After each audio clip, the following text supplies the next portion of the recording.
Monsieur l'ambassadeur, bonjour. Monsieur l'ambassadeur Rami Adouane, donc ambassadeur du Liban en France, et très heureuse de vous recevoir à Vierzon. Et pour un temps de chat avec des personnes qui le souhaitent. Alors, il y a un petit problème technique. On entend la voix. Et très heureuse de vous recevoir à Vierzon. Et alors, c'est bon? D'accord. Eh bien, monsieur l'ambassadeur, la première question que je voulais vous poser, c'est qu'est-ce qu'on fait quand on est ambassadeur? Quand on est ambassadeur, d'abord, on doit penser à la communauté. Et c'est cette pensée-là qui m'a conduit aujourd'hui à revenir à Vierzon, puisque je suis déjà venu à Vierzon. C'est penser aux Libanais qui sont installés en France, penser à leur intégration, penser à leur vie au quotidien, et penser à travers eux, et grâce à eux, à ces ponts que l'on peut construire avec nos compatriotes qui sont toujours au Liban. C'est un pilier de notre action diplomatique, c'est la diplomatie consulaire.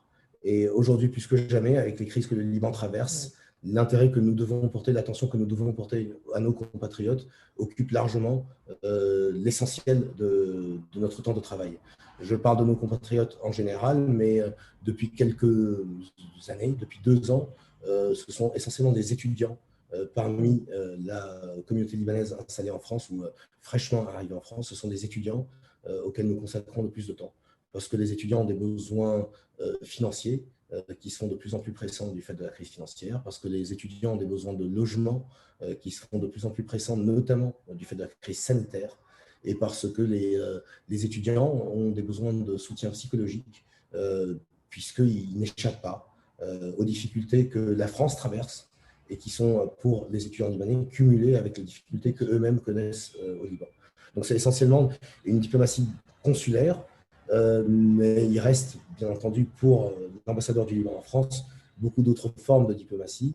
Il y a bien entendu des rapports politiques extrêmement forts entre le Liban et la France, des rapports économiques extrêmement forts, puisque la France joue le rôle de fer de lance de la communauté internationale pour le soutien économique au Liban.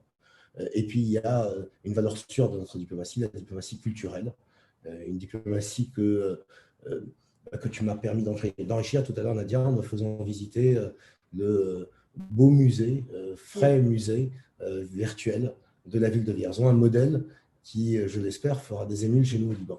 Voilà. Je l'espère aussi, puisque c'était un peu ce que j'avais derrière la tête en te faisant visiter. Donc, notre Microfolie, notre musée numérique à Vierzon, qui est vraiment un outil extrêmement intéressant pour justement déployer la culture à travers les territoires.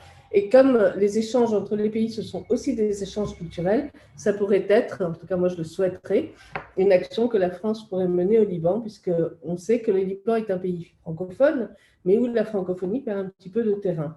Absolument. Et donc, avec des actions comme celle-là, on pourrait aussi redonner de la présence française au Liban d'une manière intéressante et enrichissante. Il y a l'aspect francophone, donc l'aspect culturel, linguistique, mais il y a au-delà de l'aspect culturel, linguistique, pour le Liban aujourd'hui, l'engagement dans la sphère culturelle est un engagement de survie, puisque le Liban, qui rayonnait par son économie, qui rayonnait par son service, par ses services de santé, qui rayonnait par ses secteurs qui étaient vivaces, est en pleine souffrance. Et donc, c'est avec la culture aujourd'hui que l'on peut continuer à rayonner, avec nos artistes, nos écrivains, nos architectes, avec nos talents. Ça nous permettra de continuer à être présents sur la scène internationale à un moment où notre rôle, malheureusement, est en train de se réduire du fait des capacités et des moyens qui se réduisent à vue d'œil. Et donc, la culture, les actions culturelles sont pour nous une planche de salut. Une planche de salut dans cette période en particulier. Alors, on sait que le Liban est en grande difficulté actuellement. Comment est-ce que un Français qui ne connaît pas de Libanais autour de lui, mais qui souhaiterait aider le Liban, comment est-ce qu'il pourrait s'investir pour cela? Le Liban est en grande difficulté. Le Liban connaît des difficultés sociales, économiques et politiques. Un Français qui souhaite s'investir dans l'apport de solutions à l'une ou l'autre de ces crises peut choisir le secteur en gros de prédilection qui l'intéresse plus que d'autres. Les Français peuvent participer par exemple à des cercles de réflexion pour essayer de voir quel modèle politique le Liban pourrait connaître dans les années à venir. Mais l'urgence aujourd'hui exige une mobilisation immédiate. une mobilisation immédiate, notamment une mobilisation matérielle immédiate. Aujourd'hui, de toutes les crises que traverse le Liban, la crise économique est la plus menaçante. Elle est la plus menaçante, pourquoi? Parce que l'économie est en train de s'effondrer, mais avec l'effondrement économique, nous assistons aussi à un effondrement social, à un effondrement politique, et nous risquons d'assister malheureusement à un effondrement sécuritaire. Et donc, en soutenant, en intervenant immédiatement, matériellement, pour aider l'économie à non pas repartir, mais pour l'instant à ne plus tomber ou à ne pas tomber plus bas, serait une action recommandable et recommandée pour le moment. Comment aider économiquement? On peut aider économiquement soit par des ONG, des associations qui sont présentes en France, et donc à travers elles, envoyer les aides au Liban, soit aider directement des ONG au Liban, si jamais les ponts existent déjà avec des structures de la société civile au Liban. Vous pouvez également aider, si vous êtes français et si vous souhaitez le faire, vous pouvez aider via la Croix-Rouge libanaise. Et via la Croix-Rouge libanaise, c'est travailler avec la Croix-Rouge française. Donc, vous aurez un interlocuteur en France qui est un interlocuteur institutionnel.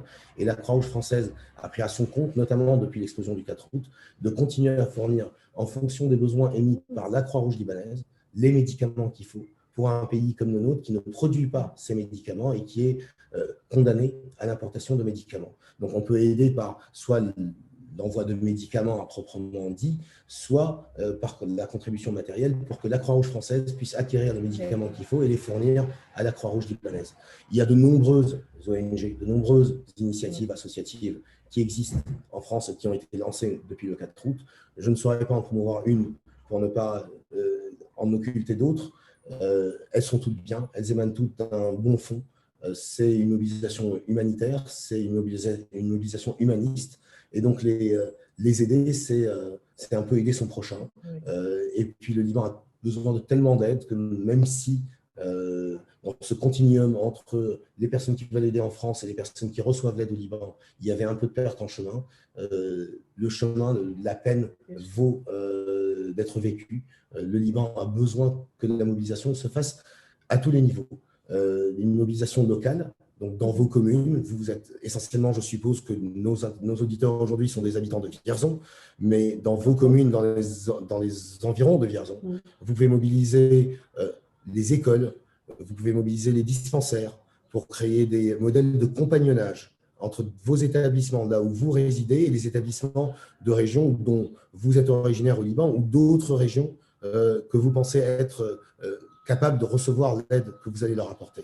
C'est une mobilisation locale, et puis si jamais vous êtes organisé à une strate associative un peu plus large, vous pouvez vous mobiliser, vous pouvez aider au niveau associatif. Et puis surtout, moi, je ne peux que vous encourager à aider la voix du Liban au Parlement français, donc d'aider Nadia dans toutes ces initiatives, parce que nous savons que nous pouvons compter sur une voix à l'Assemblée. Une voix qui est la seule franco-libanaise à l'Assemblée, mais qui a su mobiliser autour d'elle de nombreux Français qui mériteraient, du fait de leur mobilisation, qu'on leur octroie la nationalité libanaise. Il y a un groupe d'amitié France-Liban dont Nadia est la vice-présidente, mais qui est aussi extrêmement actif, qui représente des députés qui couvrent l'ensemble du territoire français. Et donc, à travers vos députés, à travers vos représentants à l'échelon national, vous pouvez aussi faire porter vos doléances. Un dernier mot que je dois vous dire pour aider le Liban, il faudra que l'on rétablisse, que vous rétablissiez avec l'ambassade cette relation de confiance, cette relation de réalité qui fait que quand quelque chose vous gêne au Liban, il faut que vous nous la disiez, il faut que le message soit transmis. Sachez que ce qui vous gêne, ce qui aujourd'hui vous offusque, ce qui aujourd'hui vous afflige, est quelque chose qui nous touche, nous autres aussi, à l'ambassade. On sait à quel point nos familles, les vôtres et les nôtres, qui sont encore au Liban, sont en train de souffrir aujourd'hui. On sait à quel point vos familles, les vôtres et les nôtres, qui sont aujourd'hui au Liban, ont besoin de nous aujourd'hui. L'ambassade est là pour vous aider à apporter le plus rapidement et en fonction des besoins exprimés au Liban, les réponses aux attentes de nos concitoyens. On est là à votre disposition. On serait prêt à aller partout en France parce que nous pensons que c'est à travers vous, dans les régions, à travers vous, dans les territoires en France, que nous allons vraiment non seulement avoir de l'aide efficace, mais nous allons avoir de l'aide qui est accompagnée avec une véritable passion, une aide qui émane du cœur de chacun d'entre vous.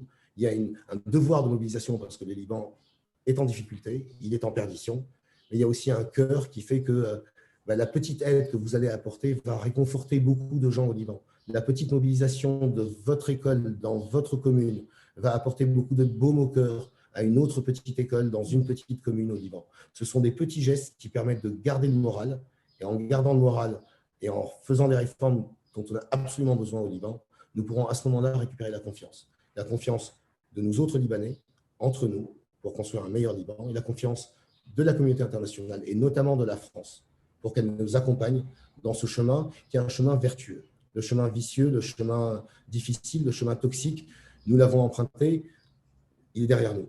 À partir de maintenant, il faudra regarder vers le Liban de demain, et un Liban qui ne pourra pas ne pas nous ressembler. Si jamais il arrête de nous ressembler, vous n'allez plus pouvoir l'aider, même si vous vouliez l'aider. Monsieur l'ambassadeur, cher ami, les Français aiment le Liban. Ils aimaient aller au Liban. Est-ce que aujourd'hui, on peut leur dire, bien sûr, après que la crise de Covid soit passée, est-ce qu'on peut leur dire qu'il est possible de retourner au Liban, même s'il y a une crise, même si la situation est difficile, etc. Est-ce qu'ils peuvent toujours envisager d'aller rencontrer des Libanais au Liban même? Pour ne pas aller au Liban, il faudrait que le Liban disparaisse. La seule crainte qui fait qu'on ne conseille pas à des gens d'aller dans un autre pays est une crainte d'ordre sécuritaire.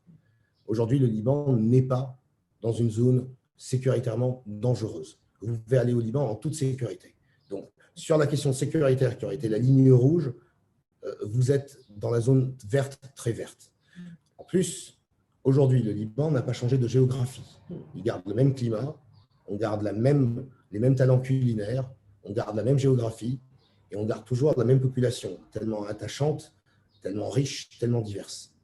En plus de tout cela, la crise peut être bénéfique aux deux, et la crise est bénéfique aux touristes d'une part, puisque aujourd'hui, le coût d'un voyage au Liban est beaucoup plus inférieur à ce qu'il était il y a encore quelques mois. Et d'autre part, elle est bénéfique aux Libanais parce que le secteur touristique, du fait notamment de la dévaluation subie, non pas voulue, de la monnaie, malheureusement, la dévaluation malheureusement subie de la monnaie, le secteur touristique est un secteur qui sera en plein essor, où les services vont maintenir le même niveau de qualité. C'est quand même la génétique libanaise qui nous impose cette chaleur de l'accueil, cette générosité. Donc les services resteront là, sauf que les prix sont désormais divisés par 10. Et donc il y a un intérêt pour les touristes étrangers de revenir au Liban, de revenir visiter le Liban. Je dirais même que c'est le moment idéal, c'est le moment opportun pour aller visiter le pays. Ceci ne devra pas occulter le fait que le Liban est en crise, qu'on ne vous invite pas à aller voir un pays qui n'est pas en crise, mais les vestiges ne connaissent pas la crise, les ruines ne connaissent pas la crise, la mer ne connaît pas la crise, le climat ne connaît pas la crise.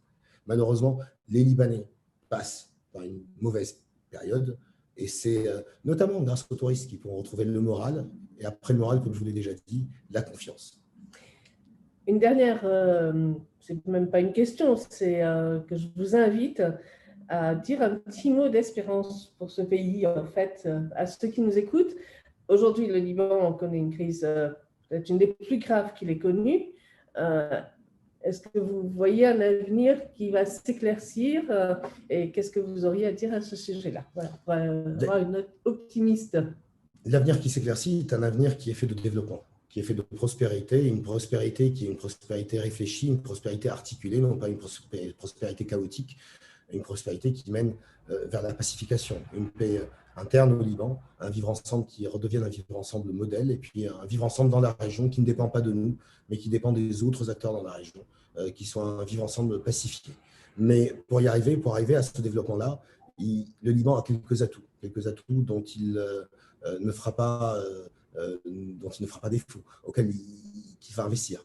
Il y a 3 chemins qui mènent au développement. Il y a un chemin, il y a une corrélation entre développement et géographie, entre développement et environnement. Le Liban, avec ses richesses naturelles, avec ses richesses hydrauliques, avec ses richesses géographiques, donc ses montagnes, la plaine de la Bekaa, etc., est un pays qui a encore et qui gardera des atouts géographiques. Le Liban a des ressources éoliennes, des ressources hydrauliques, des ressources en termes d'énergie solaire, et il aura peut-être bientôt des ressources en termes d'énergie gazière.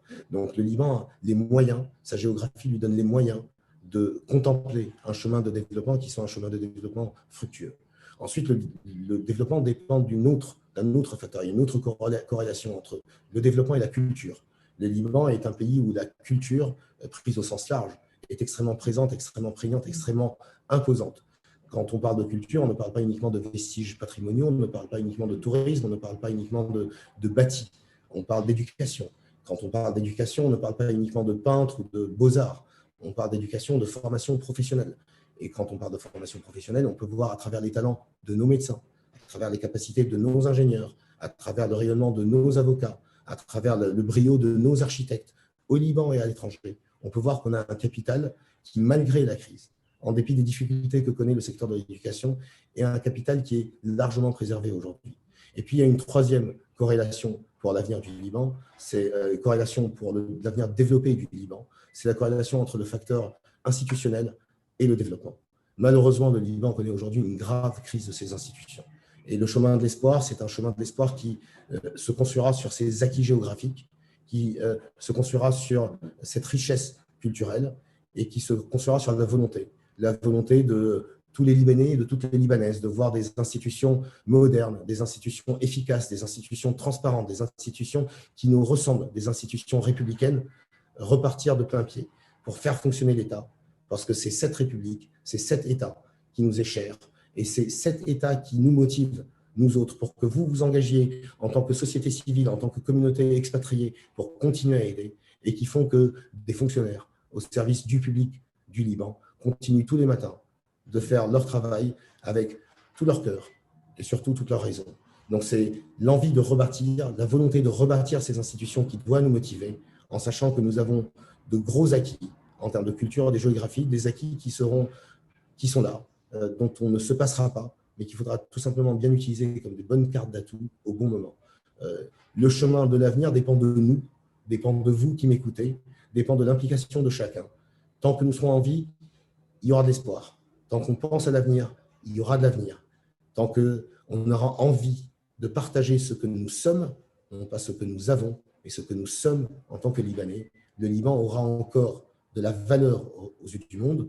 Le Liban sera toujours cette valeur ajoutée, sera toujours ce message, non pas juste uniquement une terre de message, mais une nation message, une nation qui porte la paix, la prospérité et l'appel au vivre ensemble partout où elle se trouve.